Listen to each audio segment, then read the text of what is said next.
Hi guys, and welcome to another video. So it's a new week, so it is a new video, and it doesn't happen often in England, not often enough, but sometimes it gets hot.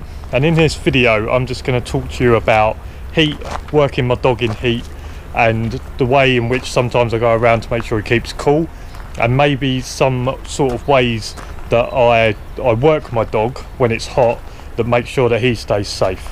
And my question for this video is, can you name one symptom that your dog would put out to you that would let you know your dog is possibly suffering with heat stroke? Heat stroke is what dogs suffer with in this, and this is what kills them. So there are some signs for heat stroke. When your dog's got heat stroke, it's already too late. So the symptoms before the dog gets heat stroke is what you're looking for, and it could save your dog's life. So there are lots of ways in which you can work your dog or keep your dog cool when it's hot. Now ideally you would have a nice grassy spot where you'd be able to let your dog lay around.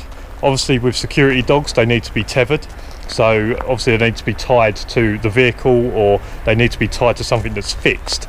Now with tethering you can only do it with wire or a chain. What's that, mate? What's that? Okay, down.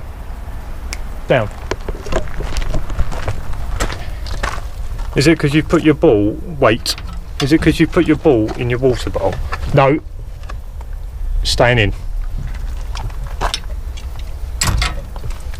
So how do I do this? Because I don't really have a grassy area. I don't really want my dog just to be laying around on this gravel, because it's obviously dusty, it's dirty, it'll get on his skin, and it could possibly give him some skin infections, or it would aggravate the skin. So my tip is to find a nice shady spot. So obviously we've got the sun over here, got a nice shady spot, and the sun is in the trees there. So this ensures that there's no direct sunlight onto my dog. And what I also do is I leave the back doors open, so that he can see the site, so if someone was to walk on he can alert me of that, but also to get some ventilation. So obviously I have these back doors open. You can see through that I've got like a grill in between my driving seat and obviously the back here. And also what I have is I have the side door open in order to give some ventilation as well. So you're trying to get a cross breeze going through, you're trying to get the air circulating. It is okay just to have the back doors open, but obviously the air is just going in, sometimes it doesn't go out. So having the side doors open, the back doors, even my driver's door, what that will ensure is that the air is circulating around. Now going back to this grill, so the forward thinking of me that when I first got this van is that, okay, there's no ventilation, there's no already installed ventilation to this van, so I picked the van that had the grill, so that when I'm driving I can have the windows down and get the air into the back.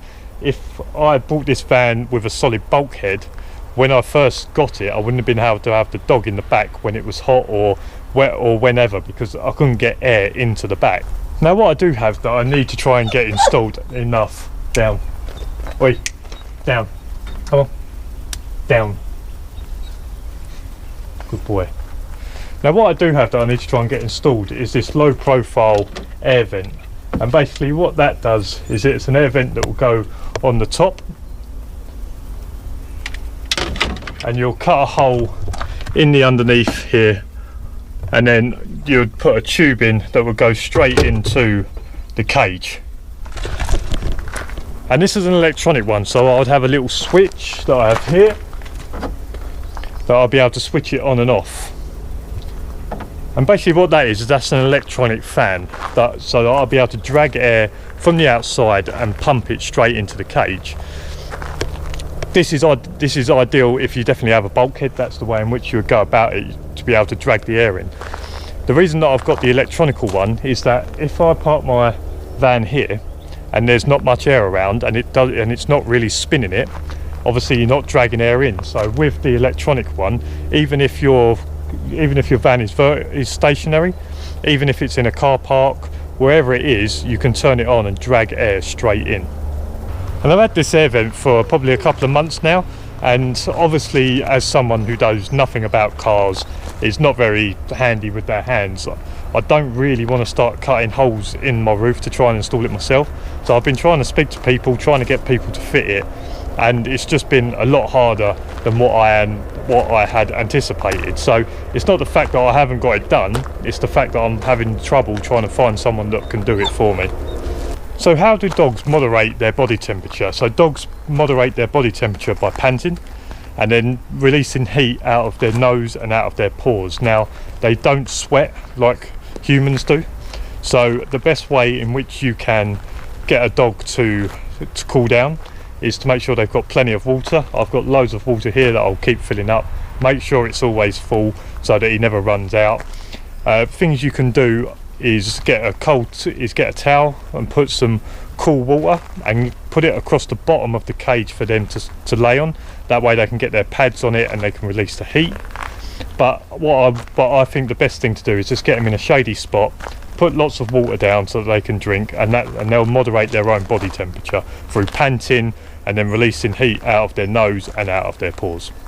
So in terms of patrolling the site and getting the dog out and doing work, now obviously we have a job to do, so we have to get out and patrol site.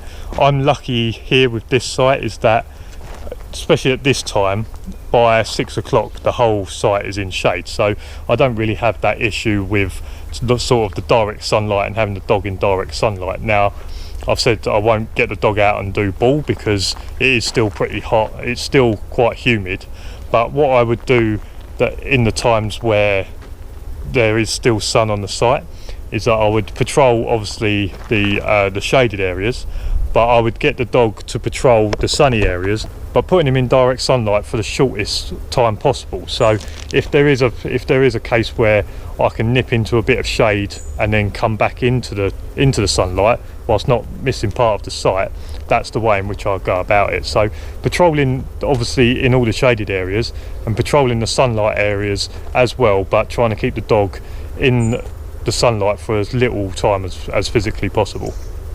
But also think about it with these dogs is that they're obviously got good sense of smell, and if the last sort of 10 feet is in direct sunlight, do you really need to be in that 10 feet? Can the dog be 10 foot in from the edge in the shade and still be able to smell and see and hear everything that goes on? So not necessarily do you have to patrol everything in the sunlight if it's only a short distance from the shade. So there's some of my thoughts about working your dog in the heat and things like that. If I had no cover here from the trees or what, and this site was fully in sun, I've said it in a video before. So what I would do is I would have the sunlight directly on my windscreen, meaning that the back of the van is in shade, and obviously the shade would be out this way, so that way the dog wouldn't actually have any direct sunlight. And obviously with keeping all the doors open and circulating the air, that's the way in which you go around that. So it's not necessarily if you don't have any shade then you've got no hope, but what you want to do is make sure that the sun is directly on your windscreen, so obviously the further you go up the car, that's all in shade. So in the comments below, let me know, is there something that I've missed, something that you don't agree with the way that I do this? There's obviously experienced handlers out there that have probably worked their dogs through more heat than I have. I've only had probably a handful to under 10 days in which I've actually had some heat where I've had to deal with this kind of stuff. So, and obviously my site is not very big and I don't really have to deal with direct sunlight. So are there any experienced handlers that can maybe in the comments below just put a couple of tips that would help people like myself or people that are looking to get into it and want to understand about working their dog in the heat? So my question for this video was, can you name one symptom of your dog would give out to you that would make you aware that they have got heat stroke? Now that would be excessive panting, that would be dribbling, and that would be collapse. So like I say, with the dog will obviously pant when they're trying to release the heat out of their bodies, but if it's excessive panting, then you are obviously running on the risk of your dog having heat stroke. Dribbling and obviously collapse. If your dog completely collapses, then obviously that is a sign that you've got heat stroke. Are you excessively panting? Have you collapsed? Well, I'll say have you collapsed? And are you dribbling? No? You're good. So if you like this video, make sure to give it a thumbs up, subscribe down below for more videos, and I'll see you again next week. Cheers for watching, see you later, bye.